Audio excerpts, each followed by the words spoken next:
Hoy estoy con el experto en diabetes, Enol Sierra. Enol es profesor en la Universidad Europea de Madrid, donde forma a profesionales acerca del tema de la diabetes y concretamente en los aspectos relacionados con los hábitos deportivos y la alimentación. Además, es uno de los divulgadores con más impacto sobre diabetes, con una comunidad de más de 100.000 suscriptores en YouTube y 160.000 en Instagram. Y también es autor del libro bestseller La mentira de la diabetes. En este episodio responde sobre su especialización y sobre el éxito de la difusión de su método. Dentro cabecera. Médicos Mediáticos, un espacio conducido por Borja Gómez para sacarle partido a tu tiempo entre consultas. Cada día escribo un consejo para convertirte en un médico mediático. Si no quieres perderte el de hoy, visita ya médicosmediáticos.com. Hacerlo es gratis. Seguir en Médicos Anónimos también.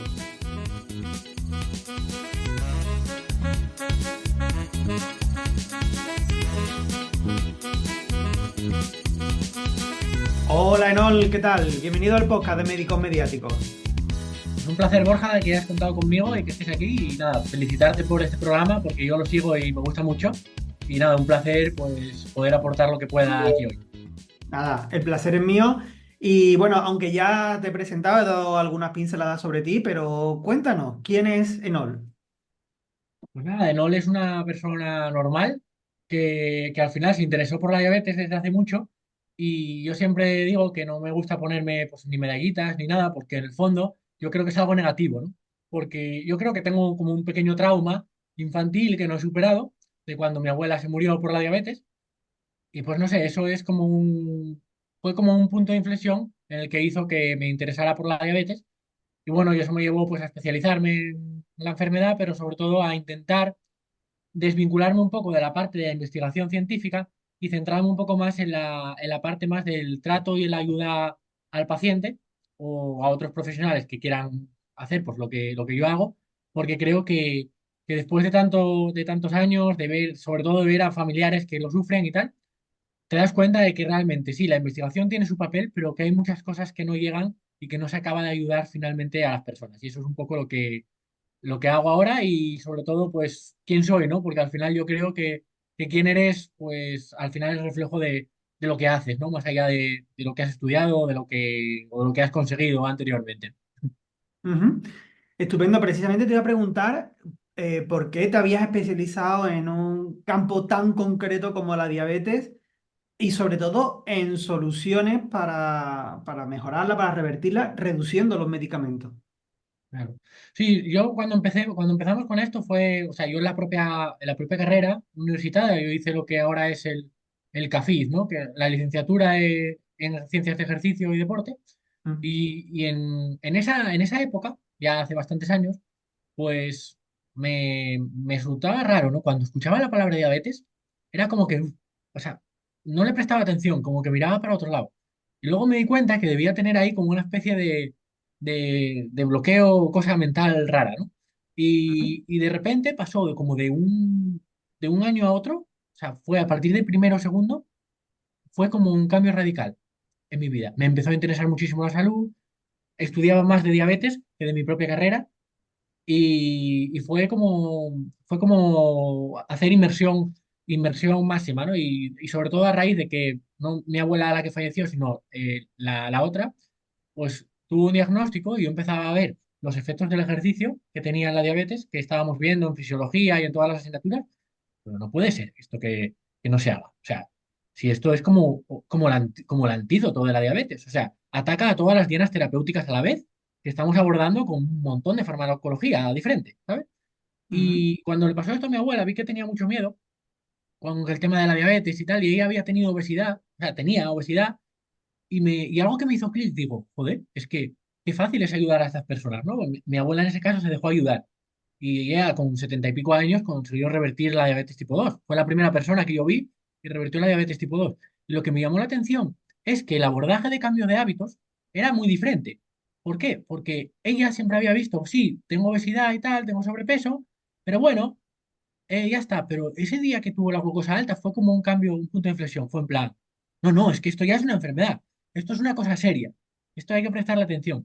Y esa parte, por un lado, me agobió porque era un familiar, pero por otro lado me gustó en el sentido de, no, por lo menos la diabetes, la gente tiene las cosas claras. No es como la obesidad, que es una enfermedad muy seria y que al final hay que abordarla, pero que es como más amigable para todos, ¿no? Y ahí fue como empezó sobre todo más la andadura de obsesión de estudiar y de empezar a dedicarme a eso. Ujú. Y a partir de ese punto, de que comenzó la obsesión, como has dicho, por estudiar, ¿cómo has ido avanzando? ¿Cómo ha ido evolucionando Sí, Enol? sí, fue muy raro porque yo tenía una obsesión con eso, en el fondo, pero estaba tapada, por lo que te digo, que yo creo que tenía como un pequeño trauma medio infantil, adolescente o llámalo como quieras. Iba Ujú. estudiando y estudiaba cosas y me daba cuenta que, por ejemplo, te ponía a estudiar fisiología del ejercicio, ¿vale? Y se supone que estabas estudiando cosas para muscular, para pérdida de grasa, para mejorar el rendimiento en atletas. Pero a mí lo que me llamaba la atención era la sensibilidad a la insulina, no sé qué, y no tenía nada de lógica. Y entonces empecé a profundizar ahí y sobre todo me empecé a interesar más y empecé a ayudar presencialmente pues, a personas mayores, bueno, a todas las personas que tenía cerca a disposición. Empecé como todo el mundo, absolutamente sin cobrar nada, lo hacía solo por gusto. Y luego lo que me pasó es que cuando tuve la oportunidad del TFG, tomé una de las peores decisiones y mejores de mi vida, ¿no? Las peores decisiones fue meterme en hacer un ECA, un ensayo clínico aleatorio, en un TFG, que es una locura, era esforzarme 18 veces más que hacer una revisión como hacían mis compañeros, ¿no? Y lo Ujú. hice aquí, por ejemplo, tú que conoces la zona, Borja, aquí en Gine. Lo hice con el Ayuntamiento de Gine y hice Ujú. como un ensayo de intervención de diferentes entrenamientos en personas que hacían gimnasia de mantenimiento de más de 60 años y eran personas con prediabetes y con poca tolerancia a los hidratos de carbono, ¿no? Al final.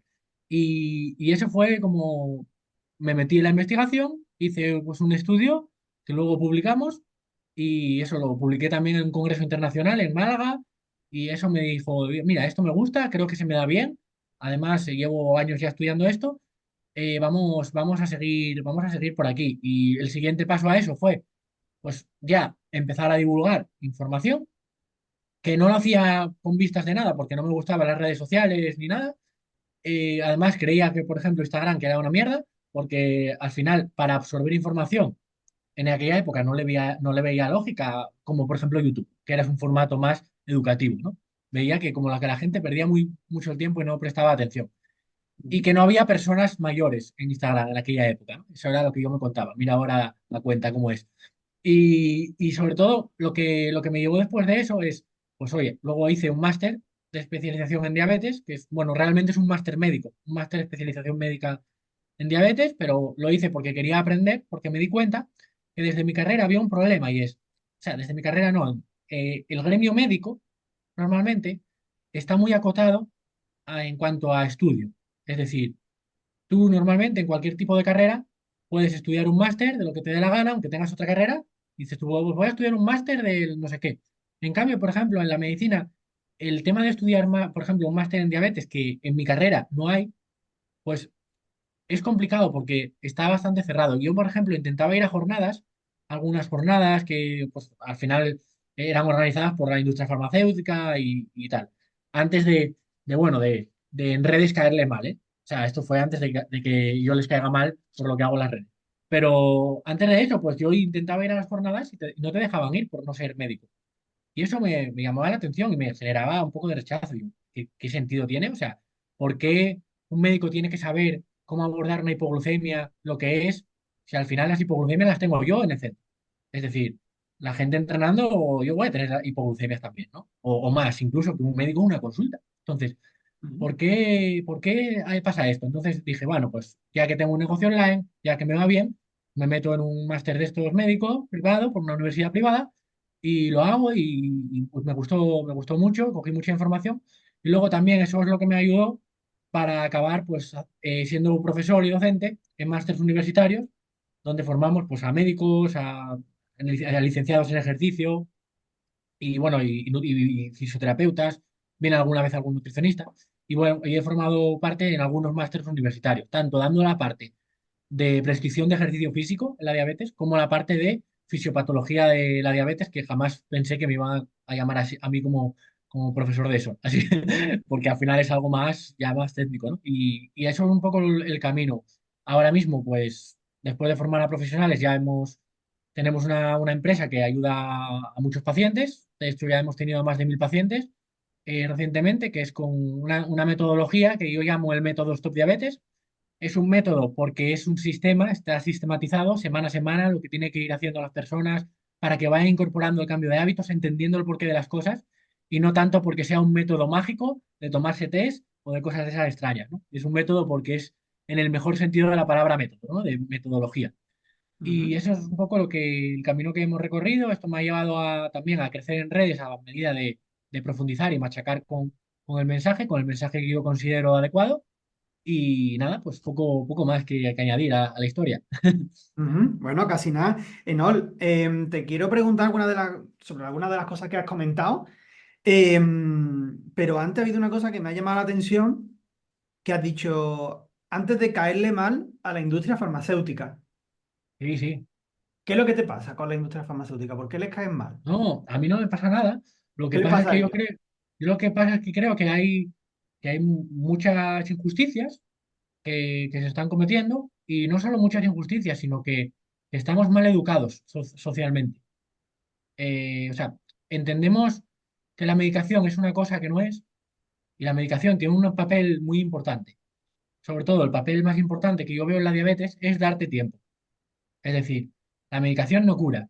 La medicación hace una labor súper importante que es darte tiempo, porque te da tiempo entre que tú conoces la enfermedad y retrasas mucho la aparición de complicaciones diabéticas.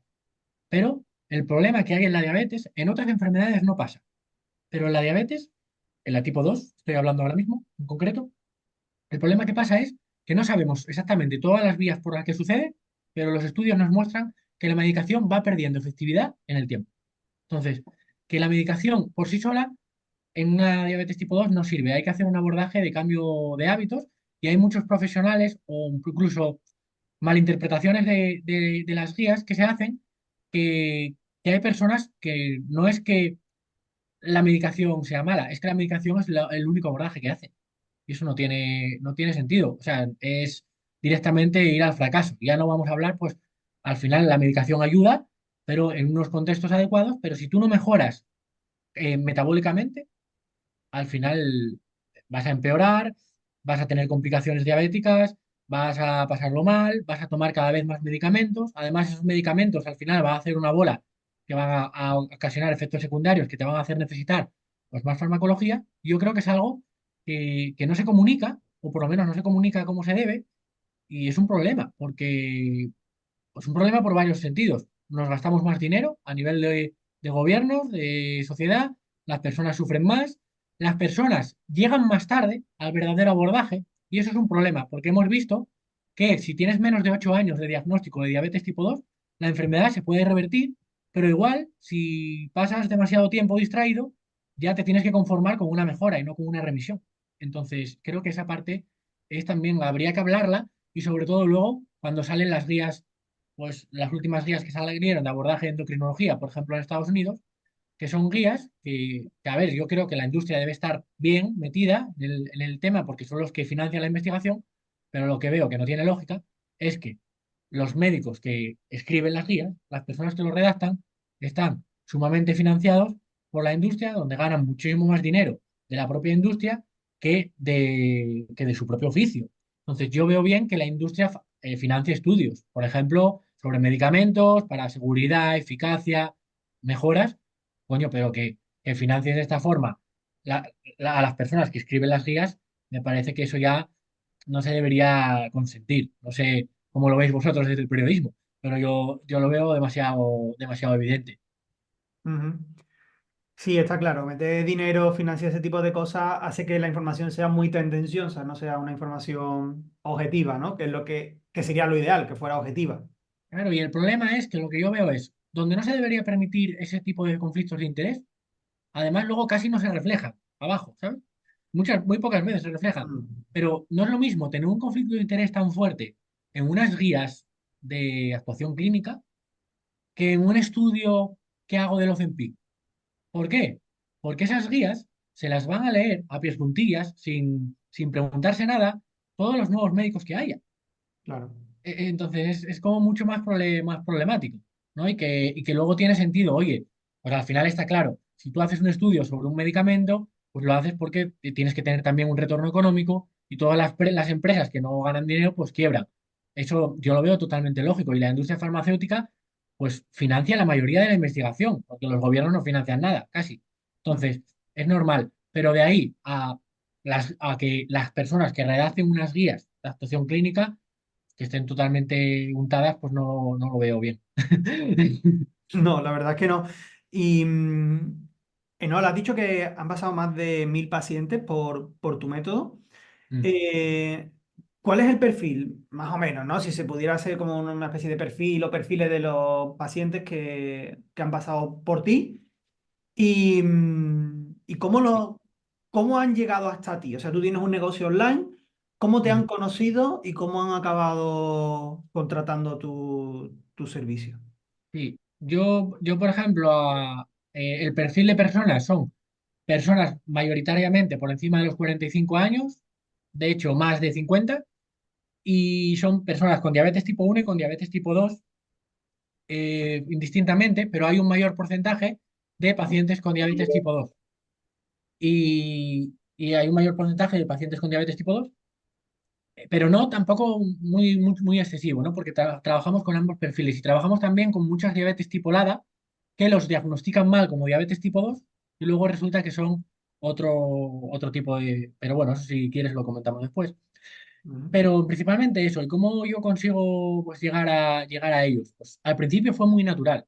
Simplemente compartías información, creas una audiencia, una marca personal que se llama ahora de forma moderna, que al final es tener una audiencia y al final, a través de compartir información, la gente ve que igual eres la persona que le puede ayudar y directamente pues empiezas a trabajar con ellos sin perseguir a la gente, simplemente haciendo lo que se llama el marketing de contenidos, ¿no? Que es lo que también estás haciendo tú ahora, es tú das información valiosa, intentas ayudar a las personas de forma sin esperar nada a cambio, y luego esas personas pues se interesan porque cómo les puedes ayudar más. Yo creo que esa es la forma más lícita y mejor de empezar, y luego todo eso se puede potenciar pues con publicidad, con contactos, con muchas cosas. Pero yo al final siempre lo he dicho, a mí prácticamente no me ha ayudado a nadie desde el principio nunca.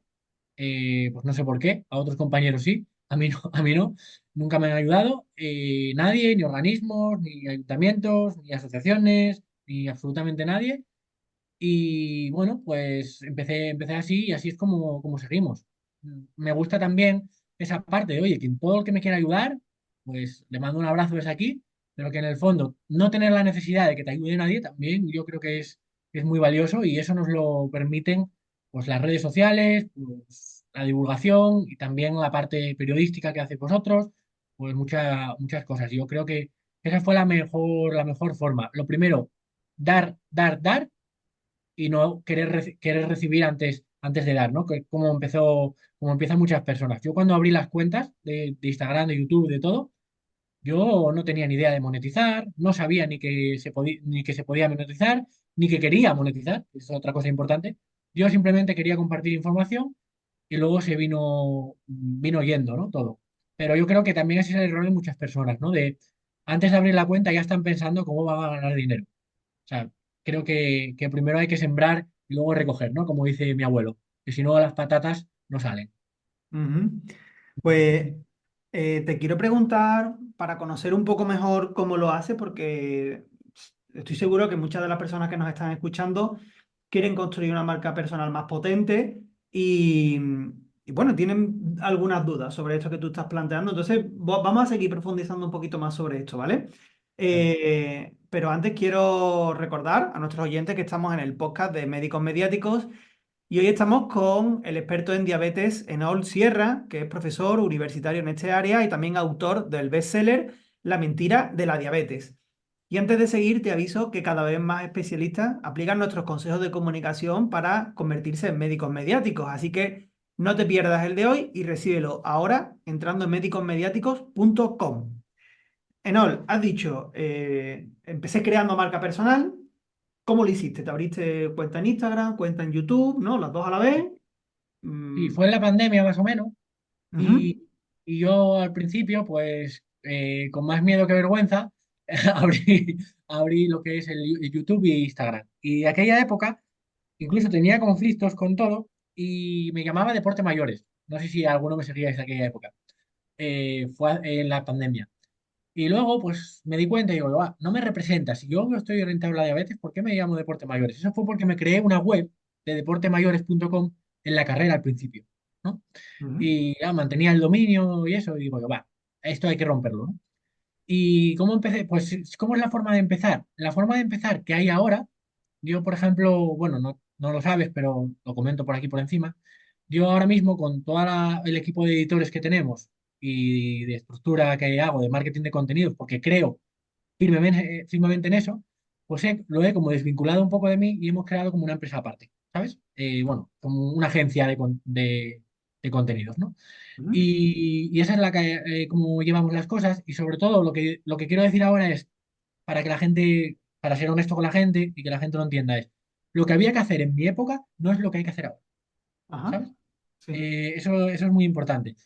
¿Por qué? En la época anterior yo creo que era más bonita y era mejor. Eh, era, Era mejor porque, digamos que no había tanta viralidad en el sentido de que cualquier persona tenía un montón de seguidores. De que te acostabas por la noche, tienes un viral y amaneces con un montón de seguidores. Y eso conseguía dos cosas. Lo primero, que las cuentas buenas, las cuentas que llevaban más años, estaban consolidadas, tenían su crecimiento sostenido y todo el mundo las escuchaba. Y no solo eso, sino que la audiencia que tenían era férrea, era de mucha calidad. Entonces, antes tener muchos seguidores, mucha audiencia, era mucho más valioso que ahora, porque la gente realmente te escuchaba, ¿sabes? Y estaba contigo. Y ahora lo que veo es que se ha orientado de forma diferente. Puedes crecer mucho más rápido en seguidores, pero que las audiencias son menos sólidas. Todo el mundo escucha lo de todo el mundo. Y la gente tiene mucha menor atención. Eso también vosotros lo sabéis, ¿no? Los Ujú, periodistas. sí. Y eso se nota. Entonces, la manera que empecé yo es compartir información de diabetes, poco a poco, pim, pim, pim, pim, pim, pero sin estructura, hablando directamente como yo consideraba que había que hacer las cosas y sobre todo me centré mucho en mi comunicación. Es decir, ahora mismo puede ser que no te esté gustando cómo estoy comunicando. Bueno, pues si no te gustó ahora, no te cuento cómo era hace 3 años. Entonces, el abordaje en redes que hice era más de crecimiento mío que por el hecho de cómo iba a impactar eso en los Ujú, demás. ¿Cómo yo lo hice? Hice colaboraciones con otras personas, por ejemplo, como la que estábamos haciendo ahora, pero lo hacía a través de Instagram. Lo que hice es centrarme en un formato, es decir, centrarme en un canal de comunicación, que en este caso era Instagram, y empecé por ahí, hacía colaboraciones con otros en directos, hacíamos directos de forma casi semanal y así fue como empecé a darme a conocer, además pues cogías más autoridad hablando con otros expertos también mm, y eso me ayudó. Y después, acto seguido, prácticamente el año de abril, hice una iniciativa que fue en YouTube, que yo la llamé Diabetes Televisión, creo que era, sí, Diabetes Televisión. Y lo que hacía era, esto era en formato para mejorar mi comunicación. Y lo que hacía era compartir cosas que iba aprendiendo, por ejemplo, en el máster que estaba haciendo, y hacía un directo semanal en YouTube todos los miércoles a las 6 de la tarde. Y eso pues me ayudó no a llegar a mucha masa de gente, pero sí a afianzarla mucho, porque la gente que venía ahí en directo, siempre teníamos pues más de 30 o 40 personas en directo, incluso más, con una audiencia pequeña que tenía en aquella época. Pues eso me ayudó mucho pues, a crear un vínculo con estas personas, porque además cogía y venían, les cogíamos el email a través de Instagram, y en Instagram, en el email les avisábamos de que hacíamos el directo en YouTube y teníamos como esa doble comunicación, ¿no? Siempre por Instagram y luego además una vez a la semana en directo en YouTube. Y eso es como yo empecé, pero no es lo que haría ahora porque eso ujú, requiere muchísimo esfuerzo, porque al final prepararte un directo todas las semanas, aunque lo hables así coloquial como estamos haciendo ahora de forma espontánea, quieras o no, el preparar el directo, preparar la emisión, la miniatura, el título, los emails, era algo que sinceramente creo que era demasiado para el punto en el que yo estaba y que ahora lo haría sin ningún tipo de esfuerzo, pero que en aquella época era muy, muy diferente. Y eso me ayudó a crecer, pero no es algo lo que haría ahora. Yo lo que haría ahora es centrarme en qué problemas solucionas tú como médico mediático, ¿no? A qué personas ayudas, Ujú. cómo abordarlo de forma más íntegra, porque sobre todo lo que veo en muchos médicos que, por ejemplo, me piden mentorías, es que el problema que tienen es que yo soy médico de lo que sea, me lo invento. Soy médico de diabetes. Si tú haces consultas de diabetes convencionales, como se hacen en los seguros privados son lo mismo que la seguridad social porque te dejan trabajar igual de mal. Lo único que las pruebas se hacen más rápido. Entonces, si tú sigues con ese formato de consulta individual, pues no te va a ir muy bien porque, o sea, o te puede ir muy bien, pero no tanto como si hicieras un abordaje más integral, donde tú realmente te centres en dar más resultados a las personas, pues, controlando el resto de variables. Porque una cosa es que tú le digas, le des la información al paciente de lo que tiene que hacer o de cómo está su analítica, y otra cosa que te involucres dentro del abordaje que tiene que ir haciendo, a nivel, pues, de hábitos, de, evidentemente, pues, analítica sanguínea de diferentes gestiones, ¿no? De medicación, de todo, pero que hay un abordaje mucho más amplio que el hecho de hacer una consulta de 30 minutos, pues cada X meses o aunque sea cada mes. Yo creo que realmente el formato de consulta en algunas enfermedades que van vinculadas a cambio de hábitos y a tener un contacto más continuo con la gente, creo que no es el adecuado. Entonces, en ese sentido, habría que abrir un poco esa parte y luego, una vez que tú estés ayudando directamente a la gente, que sobre todo al principio te pongas como objetivo no ganar dinero, sino conocer bien a la persona que tienes delante. Y una vez que conoces bien a esa persona, sabes los problemas que tienen y los puedes comunicar en redes sociales. Y no se trata de realmente crear unas redes virales con muchísimos seguidores. Si eso da un montón de trabajo, lo digo yo. O sea, no merece la pena. Lo que sí merece la pena es crear una comunidad de personas a las que puedes ayudar con tu servicio y ahí es donde realmente ayudas. Y sobre todo que tampoco tengas que hacer un trabajo de monos para encontrar a esas personas que quieren de tu servicio dentro de lo que son pues toda la divulgación en redes. Y si eso lo abordas con formatos reels, vídeos, dando recursos enfocado a ese tipo de personas, te va a ayudar muchísimo más a iniciar tu negocio y a empezar a tener una marca sólida que, por ejemplo, lo que hice yo al principio. Ujú. O sea que lo que recomienda, a ver si lo he entendido bien por hacer un resumen, es empezar trabajando con algunas personas para entender bien cuál es su problema, para entender bien qué solución necesitan concretamente y ya cuando lo has entendido, pues en base a eso hacer los contenidos, ¿no? Que los Sí, contenidos vayan mucho más enfocados, no querer matar moscas a cañonazo, sino muy enfocado en ese tipo sí, de dolores que se llama, ¿no? sí, Y hacer sí, contenido sobre eso y hacerte tu pequeña comunidad. No hace falta tener tampoco una comunidad grande, claro. sino una pequeña comunidad que es la que te es fiel, ¿no? Claro. Y no solo realmente el tema de los dolores, sino conocerlo bien, me refiero no solo a los problemas que tiene, sino a nivel psicológico, cómo lo afrontan, qué pensamientos tienen, qué inseguridades, qué sensaciones de fracaso tienen y por qué. Darle un poco una solución completa en todo ese aspecto, ¿no? Y luego comunicarlo. Y comunicarlo, y como dices, no pensar en lo viral, en la viralidad, en decir, ¿cuál es el audio en tendencia que tengo que usar? Eso es una mierda, no lo hagas. O sea, eso da absolutamente igual. Eso te distrae. Lo que tienes que hacer es tú darle ese contenido que atraiga a ese tipo de personas que realmente tú puedes ayudar y importante, y que espante a todos los demás. O Ujú. sea, al Sí. igual que atrae a ese tipo de personas, debe espantar a todos los demás. Y tienes que entender que lo que vas a decir o hacer no le va a gustar a todos. Y eso es muy importante también, porque eso lo vemos nosotros muchas veces con compañeros. Que intentas dar mensajes que están como bastante atascados y que pues quieren gustar a todo el mundo. Y eso no puede ser, porque tan malo es que no llegues a las personas que quieres llegar, como que llegues a personas que no son tu avatar, que no son tu perfil. Porque luego, cuando subas el siguiente vídeo, pues vas a tener una audiencia que no interacciona con tus contenidos, Instagram te va a mostrar menos y cada vez tu perfil va a estar más oscuro y va a estar en Transilvania, ¿no? Donde no va a haber luz, no vas a tener alcance y no vas a poder seguir mejorando. Claro. Esta estrategia que has comentado me parece súper interesante. Y respecto a en qué plataforma se pone en marcha, yo creo Mm. que eso ya es lo de menos, ¿no? Es donde esté cada uno más a Sí. gusto, ¿no? ¿Qué opinas tú? Sí, yo opino que al final, yo he cambiado de opinión con el paso de los años y es que tú tienes que tener, primero, dominar un canal de comunicación. De hecho, por ejemplo, yo considero que el canal de comunicación más fácil de monetizar es Instagram. ¿Y por qué?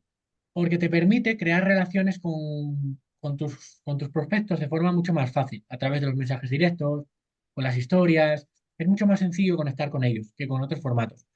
Pero después, una vez que domines uno, te puedes meter en otros. Pero esto serviría para todos los formatos.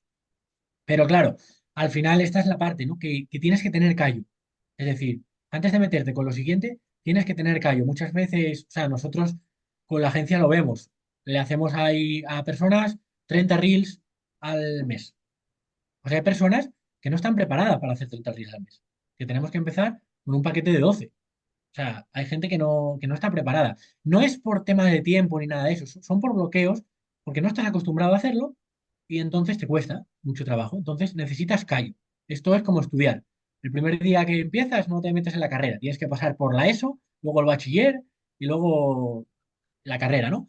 Pues con esto pasa igual. Y nos está pasando con YouTube, porque nosotros le hacemos también el contenido completo a personas en YouTube y, por ejemplo, llevamos abogados, llevamos a personas que están en otros sectores, por ejemplo, de finanzas, sectores de salud llevamos también. ¿Y qué es lo que pasa? Que la gente tiene muchos frenos en YouTube, pero ¿qué pasa? Que nosotros, como se lo hacemos todo, ¿sabes? Se centran solo en los contenidos. Pues aún así, hay personas que como no están acostumbradas a grabar un contenido largo, grabar una vez a la semana el contenido largo les cuesta, Ujú. pero porque tienes que crear callo. Entonces es muy importante que primero conserves tu energía, que primero domines uno antes de meterte en otro. Porque si tú, por ejemplo, no dominas Instagram y te cuesta mucho todavía Instagram, no te metas con el otro porque te va a hacer que te cueste todavía más Instagram y puedes quitar tu fuente principal, que es Instagram, por empezar a hacer la otra y al final eso retorna en que baje tu crecimiento, baje el negocio, baje y sobre todo que te sientas más inútil. O sea, yo sé que esto es difícil de explicar, pero esto es una sensación muy mala que tienen los emprendedores de que empiezas a hacer algo y de repente haces un cambio y te sientes más inútil, menos productivo, que lo haces peor, que no llegas a todo. Esa sensación es muy negativa e impacta negativamente en muchas cosas. Entonces, yo creo que el mejor consejo que se le puede dar a alguien y honesto y sobre todo ser honestos con vosotros mismos. Oye, ¿tengo capacidad de hacer esto? La mayoría de las veces sí, es porque no queremos y porque no desarrollamos el callo, porque al final a todos nos cuesta al principio, ¿no? No es fácil. Ujú. Supongo que el miedo de, o sea, el no estar acostumbrado a exponerse y también el miedo a posibles críticas, ¿no? Porque al final, al exponerte, estás ahí abierto para que cualquiera diga cualquier cosa y siempre va a haber gente con ganas de Sí, criticarte, ¿no? sí. Más yo creo es que cuando no tienes callo y, o sea, cuando tú empiezas en redes, ¿qué pasa? Que te viene una cosa que te dice, ¿y de qué hablo, no? O sea, al principio igual haces tus primeros 5 o 10 reels, pero luego dices, "Coño, si ya lo he dicho todo, ahora, ¿de qué hablo, no?" Y te sientas delante del papel y tienes como ese síndrome del papel en blanco que tienen los escritores, pues lo tienes tú. ¿Y qué es lo que pasa? Que tienes que aprender a generar contenido, ¿sabes? Y eso lleva, además de esa sensación bueno, ¿y cómo va a responder la gente y tal? Viene del, vale, ¿y ahora de qué hablo?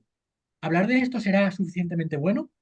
Entonces, muchas veces necesitamos a alguien que nos ayude a generar los contenidos. Por ejemplo, ahora mismo lo que no funciona es ponerte a crear contenidos como si fueras un profesor, ¿no? En el sentido de, por ejemplo, coges el móvil y dices todo lo importante de la diabetes en Sí, un reel de 2 minutos.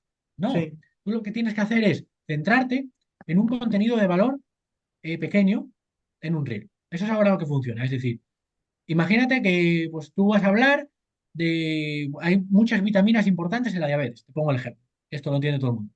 Una de ellas es la vitamina D. Entonces, el ejemplo es, no hagas un reel hablando de todas las vitaminas y minerales importantes en la diabetes. Ujú. Haz uno de la vitamina D. Y lo que tienes que hacer es hacerlo llamativo y hacerlo atractivo para Instagram.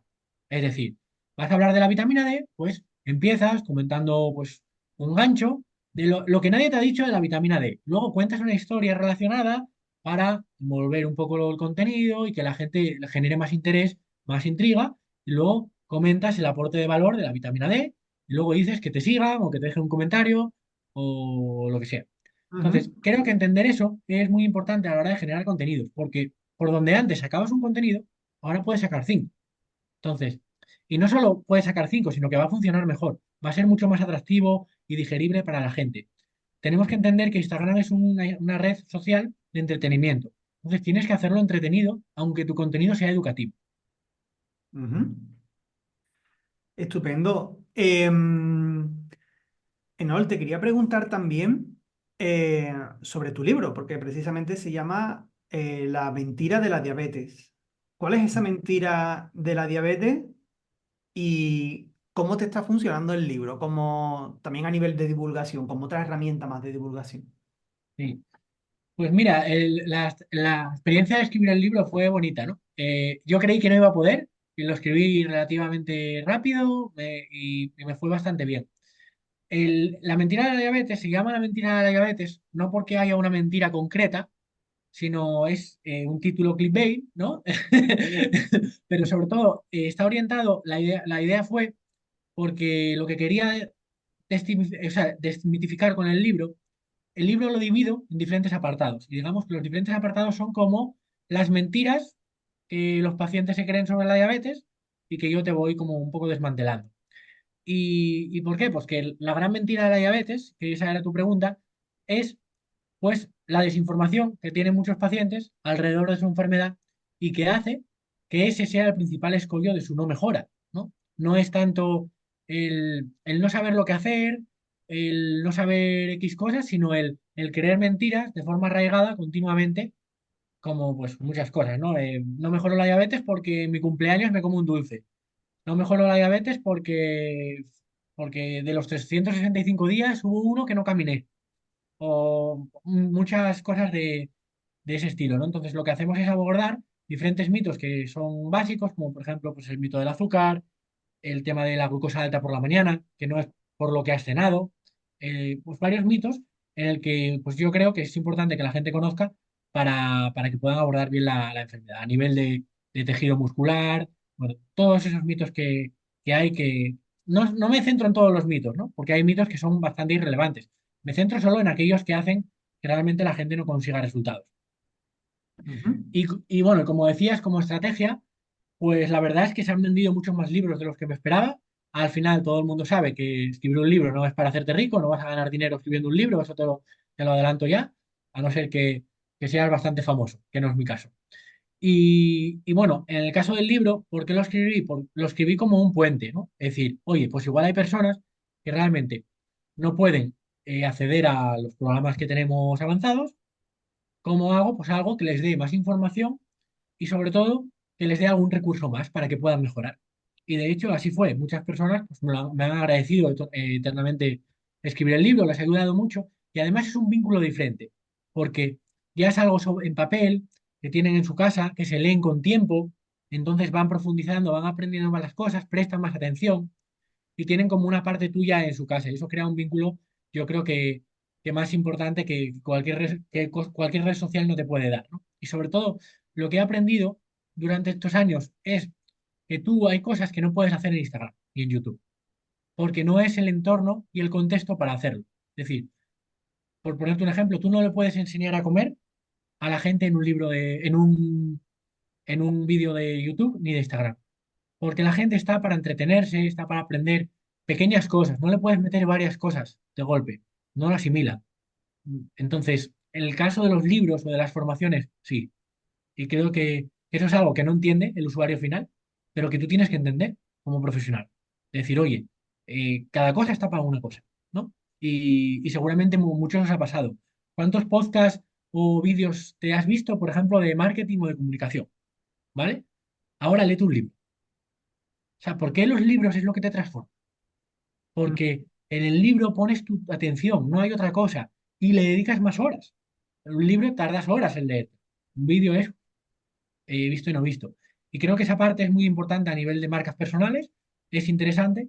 Y luego, pues oye, luego generar un libro, yo te animaría a que usaras un libro, por ejemplo, como yo lo he hecho, aunque yo no lo he hecho especialmente bien, pero era mi primer libro, perdóname. De todo se Cuando esto- aprende, ¿no? Claro, cuando escriba el segundo lo haré mejor. Pero sobre todo usar el libro, no como que se quede en un libro y ya está. Que sea un puente para tu formación avanzada donde puedas ayudar a los pacientes. Creo que esa parte es también interesante y que un libro también contribuye a la parte que hacéis vosotros de autoridad, ¿no? Por ejemplo, tú mismo lo has dicho. Y es autor del libro La mentira de la diabetes. Pues eso también ayuda, pero sobre todo yo creo que genera un vínculo fuerte con aquellas personas que lo compran. Y luego también te sirve de termómetro, ¿vale?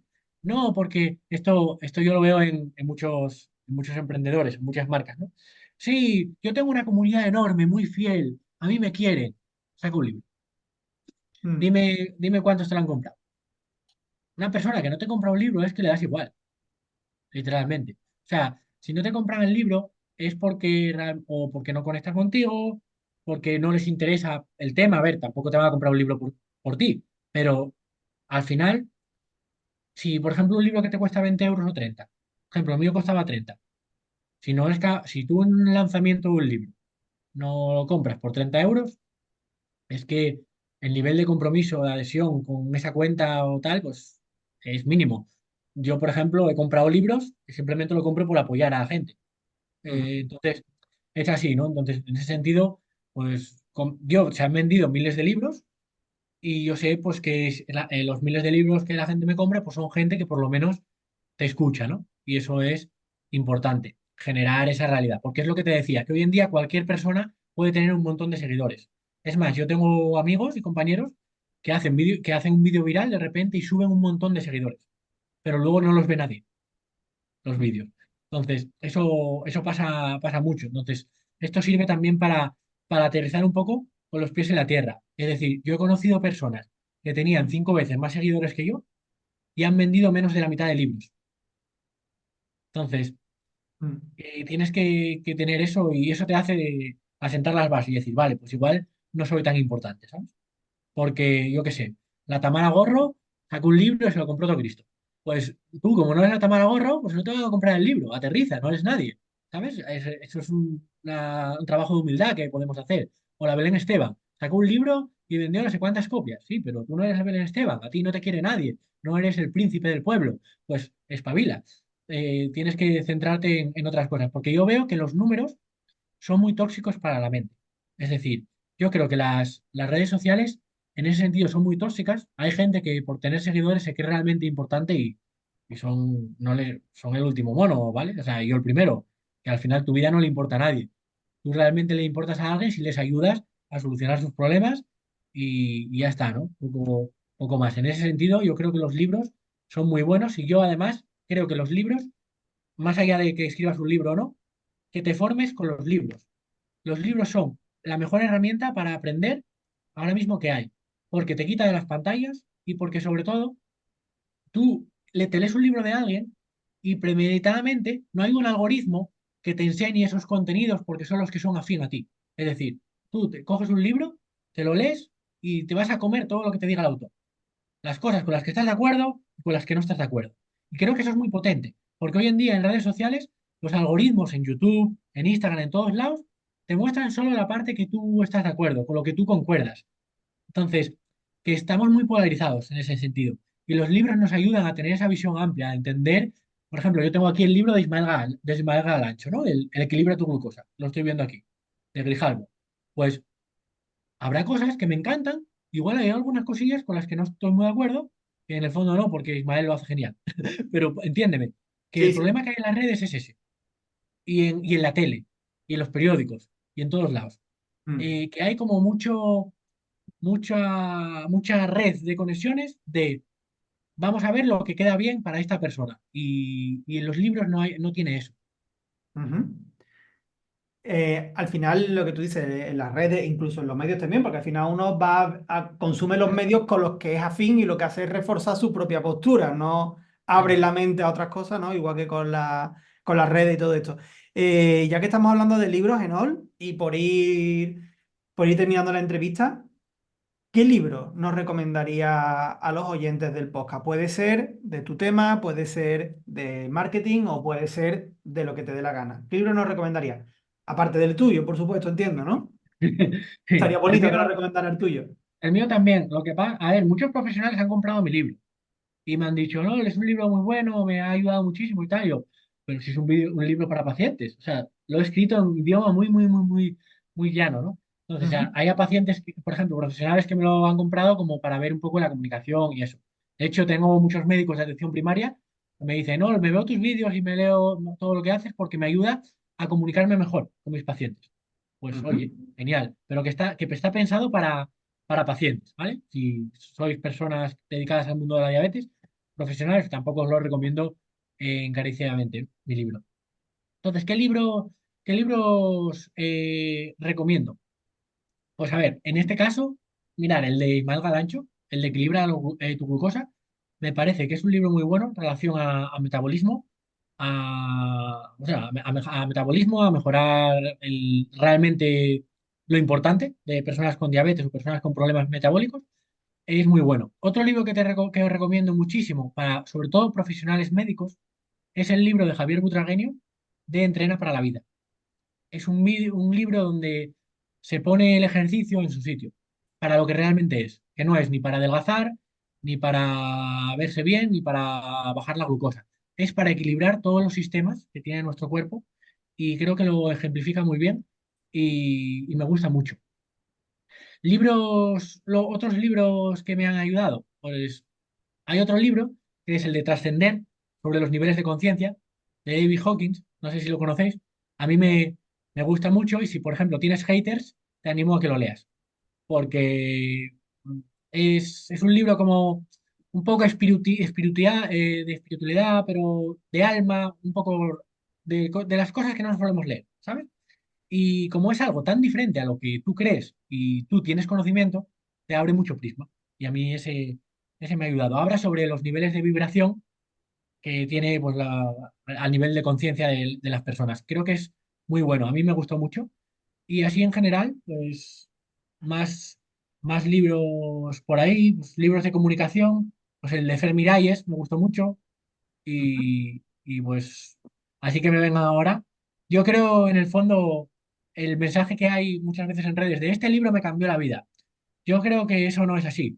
Yo lo que veo los libros es como una pequeña caja de herramientas en las que cada libro, si te pilla en un momento bueno de tu vida donde lo necesitas leer, te va como añadiendo gotas de agua en un vaso y que al final entre todos van sumando mucho. Y sobre todo, para lo que más uso los libros, que no sé si tú lo haces, por ejemplo, Borja, es por el efecto de primado.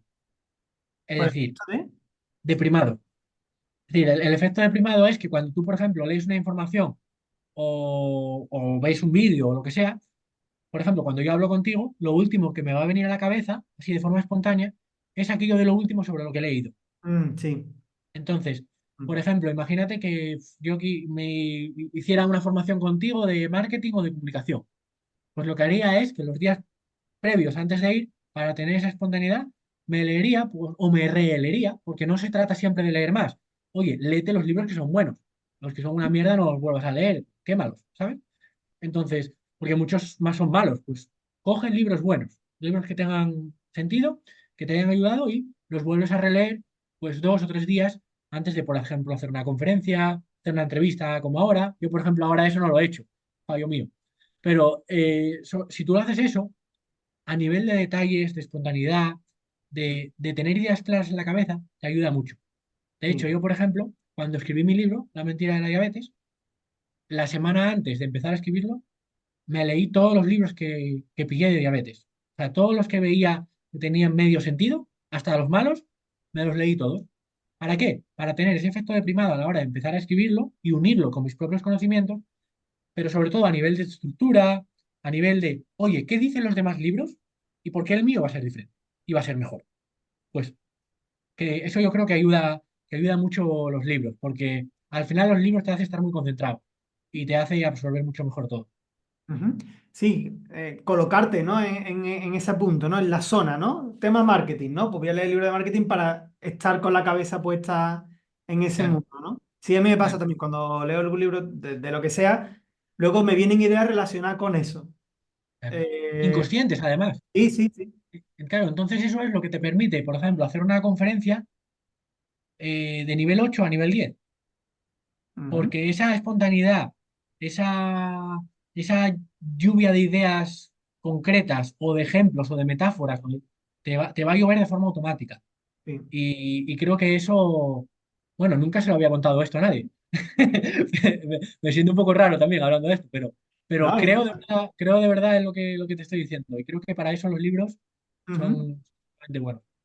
Pues estoy muy de acuerdo contigo, no sabía que tuviera un nombre este efecto, pero sí que es verdad que pasa, que luego yo a la hora de escribir mi email diario, al final siempre están impregnados del libro en el que esté leyendo, porque me surgen ideas o palabras o ejemplos relacionados con lo que estoy leyendo en ese momento. Y, Es y curioso eso. luego tiene una cosa todavía mejor, que es que como te quieren esas ideas a la cabeza, por ejemplo, en tu caso, las escribes. Y que ya tú leas un libro, de ese libro te vengan ideas que tú consideras importantes y relevantes a la cabeza, y encima las escribas y se las comuniques a más personas, eso afianza el aprendizaje de una forma, lo que más. Pues fíjate, sí, pues lo hacía conscientemente. Pues muy interesante. Al final te va a salir rentable el escribir el email todos los días. Voy a escribir más email todavía al día, a ver si le saco más todavía. No, bueno, y una pregunta más, si se te ocurre bien y si no, se te ocurre la respuesta bien y si no, no pasa nada, sin compromiso. ¿Hay algún experto o alguien, tan persona o alguien de algún sector que te gustaría escuchar en este podcast? Pues algún experto en este podcast. Pues ahora mismo, así que sea en plan que el mundo de la medicina, ¿no? Entiendo. Medicina, marketing, comunicación, paramédico, si se te ocurre alguien, si no, pues no pasa nada.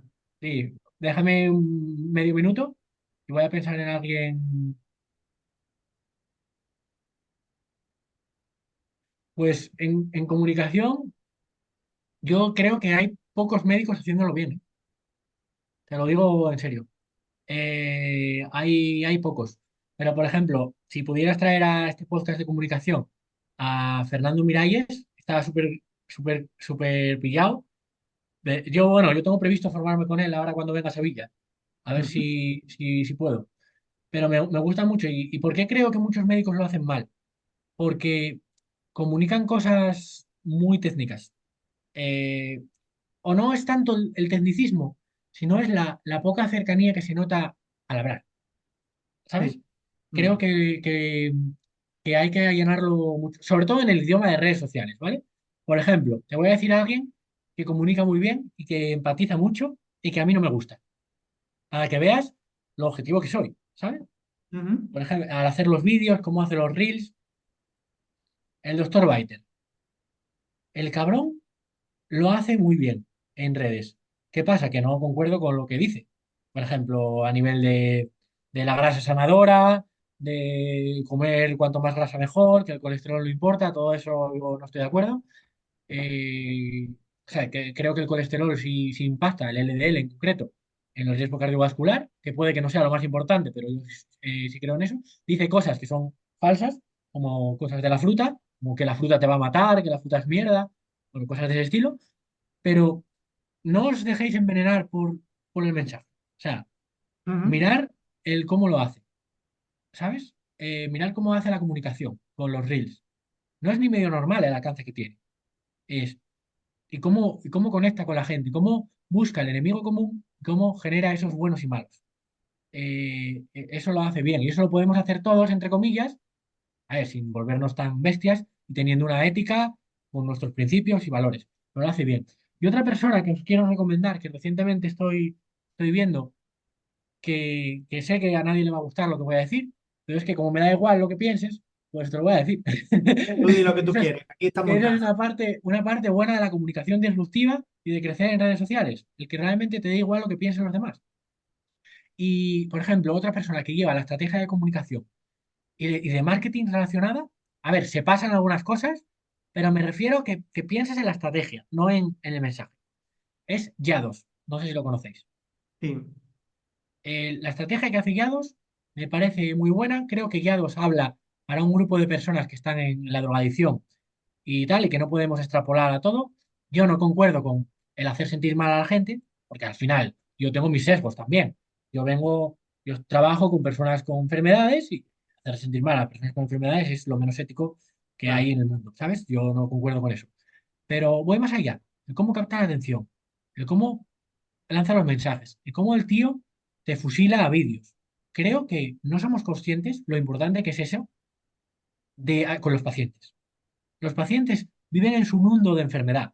Y no es un mundo de enfermedad porque sean pacientes, sino porque viven en nuestro entorno, en la sociedad enferma en la que vivimos, en la que todos son estímulos chungos, con su familia, que si alcohol, que si comilonas, que si no moverse, todo ese ambiente. Entonces, que tú puedas romper con muchos estímulos en ellos, Mm.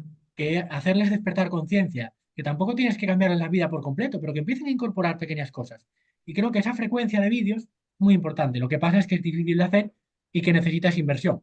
Si no lo quieres hacer tú, si no quieres estar echándole tus horas, pues necesitas que te ayuden a editar los vídeos, que te ayuden a publicarlos, etcétera. Pero creo que ese tipo de estrategias son buenas y que animo a todas las personas que quieran ver un poco más de comunicación, pues a identificar esto. Ujú. Otra persona que os recomiendo ver la comunicación que tiene, que es totalmente diferente, pero que también me gusta, es Jordi Segués, que es de Mm. marketing. Y mira, ese sí que te lo recomiendo que lo traigas también. Ujú. A Vale. Jordi Segués, si lo conoces. Ahora hace una comunicación muy tranquila, muy inspiradora, muy tal, y me gusta mucho también. Para que veáis diferentes ejemplos de comunicación. Tienes el Dr. Biter, súper disruptivo, dice cosas que son falsas de la de Dios, pero juega muy bien el estímulo visual y el romper el scroll, el efecto wow que se llama, que es que cuando empieza el vídeo hagas wow, me quedo a Ujú. ver. Y luego está, pues, Yados, que no hace efecto wow, que es en plan disruptivo.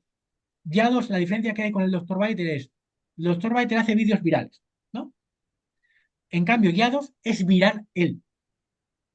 Él es Mm. viral.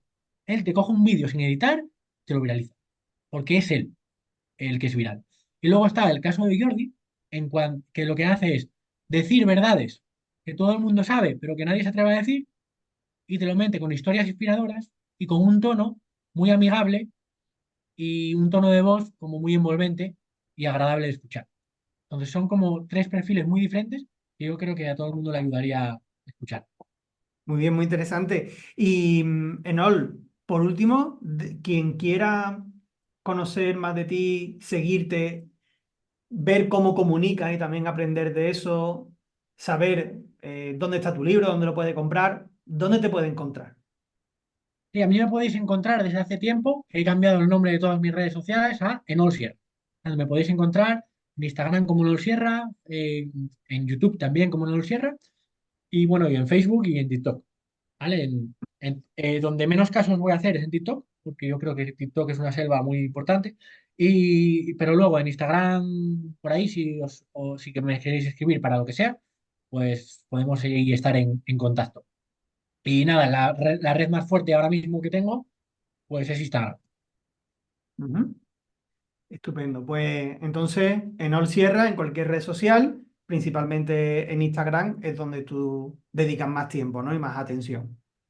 Sí, y en YouTube también. YouTube, Instagram, pero claro, en YouTube no tienes comunicación directa con la gente, ¿sabes? Claro. Pero para el nivel de números, eso, en Instagram son 160, en YouTube 101, en TikTok 90 y algo, y en Facebook estamos creciendo unos 30 o así, 36. Ujú. Entonces vamos creciendo en todas. Lo que pasa es que cada vez yo lo que recomiendo a la gente es que paséis menos tiempo en las redes sociales, porque nos metemos, esto ya como consejo final para todos los profesionales que estéis aquí, nos contamos el rollo a nosotros mismos de que es por trabajo, pero no te haces una idea de la cantidad de tiempo que pierdes improductivo en las propias redes sociales. Está bien inspirarse, tener muy claro el uso de cada cosa, pero al final, cada vez que abras las redes sociales, están cableadas para que pierdas tiempo en ellas y por mucho que tú creas que tienes el control, no lo tienes tanto. Así que en ese sentido, por eso cada vez aconsejo estar más fuera de las redes. Y la parte que haces del email me parece muy acertada, la parte de los libros acertadísima, y luego tener comunicación con tus pacientes y con la gente en tus formaciones, en tu negocio y no en las redes. Ujú. Muy buen consejo ese. Yo tengo puesto, por ejemplo, en Instagram tengo puesto en la aplicación del móvil para que a los 30 minutos de uso en el día ya no me deje entrar en la aplicación. Qué bueno. Lo tengo puesto, porque si no al final es un pozo sin fondo, no acabas nunca, ¿no? Entonces, por lo menos eso, cuando salta como la alerta y ya no me deja entrar, digo, hostia, ya llevo media hora aquí al día a otra cosa. Y sobre todo, por ejemplo, a la hora de hacer vínculos y tal, los que podáis, yo ahora mismo no puedo por una situación personal que tengo en casa con un familiar, pero ir a encuentros, Claro. a cosas presenciales, a congresos, a gente y alejarte de todas esas personas que están en lucha unos con otros. Vamos de una vez a los profesionales, sobre todo los profesionales que nos dediquemos al mundo de la salud. Vamos a buscar de una vez, yo creo que ya es hora de buscar esos puntos en común, esos, esas cosas que tenemos en común todos, que realmente nos unen muchas más cosas de las que nos separan. Y las redes sociales cada vez nos intentan hacer ver las que nos separan. Y creo que eso es importante. Y, por ejemplo, lo que haces tú ahora con las colaboraciones, aquí es maravilloso y con todo, porque creo que cada vez hay más profesionales enfrentados unos a otros y creo que ya es hora de unirnos todos, sobre todo los que estamos en el sector salud, que hay pues muchos lobbies y Mm. muchas cosas que van en contra de esa unión. Y bueno, y la política, ¿qué coño? Que quiere separarnos a todos.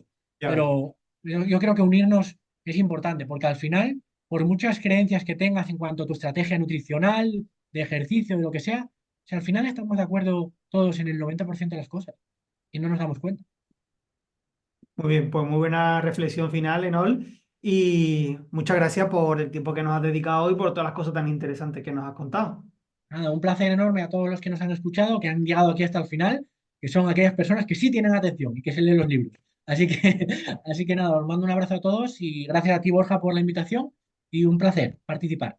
Igualmente, un abrazo. Y en el próximo episodio de Médicos Mediáticos... Fíjate que al querer aparecer en los medios de comunicación muchas veces, por no decir casi todas, lo que tú crees que es noticia no coincide con lo que le interesa a los periodistas en ese momento y lo que mejor les encaja en su agenda. Por ejemplo, seguro, porque me lo dicen muchas veces, seguro que a ti también te pasa, que te parezca muy interesante hablar en los medios de una técnica que estés utilizando, una técnica muy novedosa, una innovación que la has aprendido de gente muy potente, o una máquina que te has comprado que hace maravillas, pero eso al periodista no le interesa.